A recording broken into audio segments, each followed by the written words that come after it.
Thanks for joining Press Pass LA here at the 7th Annual Hamilton Behind the Camera Awards. This award show honors off-screen heroes, and tonight we are at the Ebell Theater in Los Angeles.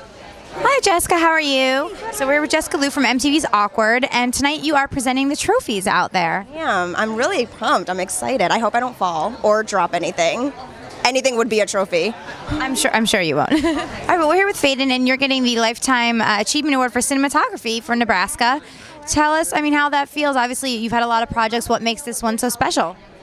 Well, it's the third picture I've done with Alexander Payne. He doesn't do them that often, so they're always special when they come along. And this one, of course, being black and white, is always a treat for a cinematographer. We don't get the opportunity to do that often, so very unique opportunity. So we're here with Michael Wilkinson, and you're being nominated or honored tonight for costume design for American Hustle. Tell us what it was like preparing for that movie, dressing Jennifer Lawrence. It was amazing. I was working with the most gifted actors on the planet: Jennifer Lawrence, Amy Adams, Bradley Cooper, Christian Bale, Jeremy Renner. It was ridiculous. And when you added to that mix the incredible characters that David O. Russell created, so original, so unique. If you add into the mix 1978 and the amazing energy of that period, it was just an explosive and exciting time for me.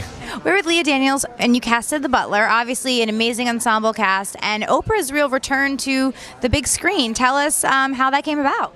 Well, it sort of was in the works. They were talking about her playing the part of Gloria. I think Lee always knew that when he was writing Gloria, that he had someone in mind that could really embody her. And Oprah's name was always really at the top of the list. I don't think we really discussed too many other people. I think it was always her. Lovely. Thanks for stopping with us. I love your dress. So you're hosting tonight, and a lot of great categories, a lot of great cinematographers, producers, casting directors. Do you have any favorites going into award season? Any favorite projects? Obviously, American Hustle, but... Well, I was going to say American Hustle, so you just took the words out of my mouth. No.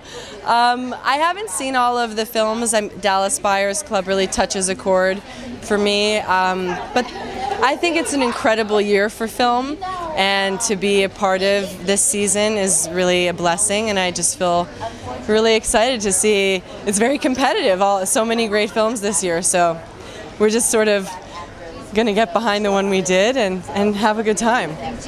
So we're with Haifaa Al-Mansour, and you are being honored tonight for foreign film. Tell us a little bit about your project and what inspired it. Wadjda tells the story of a 10-year-old and coming of age in Saudi Arabia, which is very conservative and hard for women. But she's feisty, has a great sense of humor, and she's in love with that green bicycle. So she'll do whatever she can to get it. And it is like a take, of course, on culture and religion, but from the child perspective.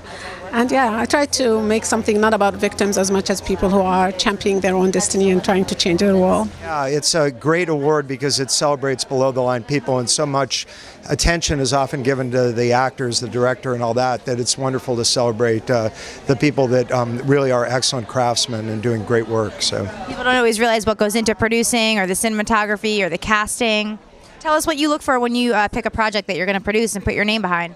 Well, you're always looking for something interesting, something that you connect with personally, and something that has a chance to say something special. And I feel really good about Nebraska. I think it's a beautiful film, and hopefully a lot of people connect with it. And it's an unusual film too. So. Tell us about Jersey Boys. Obviously, as a play, it's done amazing. Broadway, I saw it in Vegas. Tell us about what's going on next with that. Well, they're wrapped, and so they're editing now, and I don't know if you know, it's Clint Eastwood is directing it, so it's a pretty big deal. And it's going to be awesome. So it's going to be awesome, and he's got so many of the Broadway singers doing it, so the talent is just phenomenal. So it's exciting. Yeah. Well, you're here tonight. You're being honored out of the furnace, screenwriting. Yes. Tell us why you think this is an important award show. It kind of brings the focus back on the crew and the people behind the projects. Well, because there is no more collaborative art form than filmmaking. And while there are many people who believe in the auteur theory for those who write and direct films, it takes a village, from catering to costuming to camera work to sound, editing. It truly takes a village to make a film, and certainly one like mine that are not easy to get made, and that are made with a lot of grit and passion, and I just can't imagine not working with such crew members that I rely upon. So we're here with Robbie and Rachel. You guys are producing the Dallas Buyers Club, which is getting a ton of buzz. Obviously, Matthew McConaughey for his dramatic transformation and performance. Tell us how it feels to be here tonight, being amongst all these great cinematographers, producers, writers. We're thrilled to be here. The Hamilton Awards, such a great sentiment, and their mission is so wonderful because it takes so many people to make a movie, and so many of those people are behind the camera, and we had an incredible crew on the film, so we're thrilled to be representing that.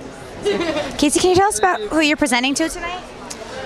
Scott Cooper and Brad Ingelsby. How does it feel as an actor, kind of giving back to the crew that's always there, prepping and making these movies? Yeah, it's great. These are just two guys, and I'd like to give back in some way to the rest of them. There's so many people who work on a movie that, they all deserve to be recognized. By God, there's about 400 award shows these days every year, so I feel like everyone ought to be able to get some trophy.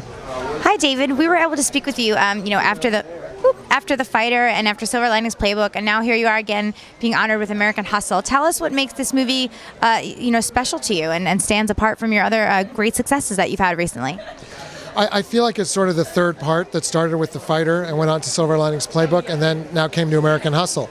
We've kind of merged some of the casts of those movies with Christian Bale, Amy Adams, Bradley Cooper, Jennifer Lawrence, also Robert De Niro, now adding Jeremy Renner and Louis C.K. and Elisabeth Röhm. And it's a continuation of the kinds of heart and worlds and people struggling to recover from their mistakes and reinvent their lives that happened in The Fighter and Silver Linings is again happening in American Hustle on a bigger canvas. It's a world that is a bigger New York story, but it's a very local story, and it's got the enchantment and the pain and the emotion that everyone goes through when they struggle to remake their lives. How are you? Good to see you again. You're presenting tonight. Can you tell us who you're presenting to and why it's important to be here? I'm presenting to Brad Einhorn, who is my prop master on Magic Mike. So anyone that's seen Magic Mike knows that I had some really fun props to play around with on that one. So he won for Behind the Candelabra, and I'm here to kind of give him some love for our history on Magic Mike.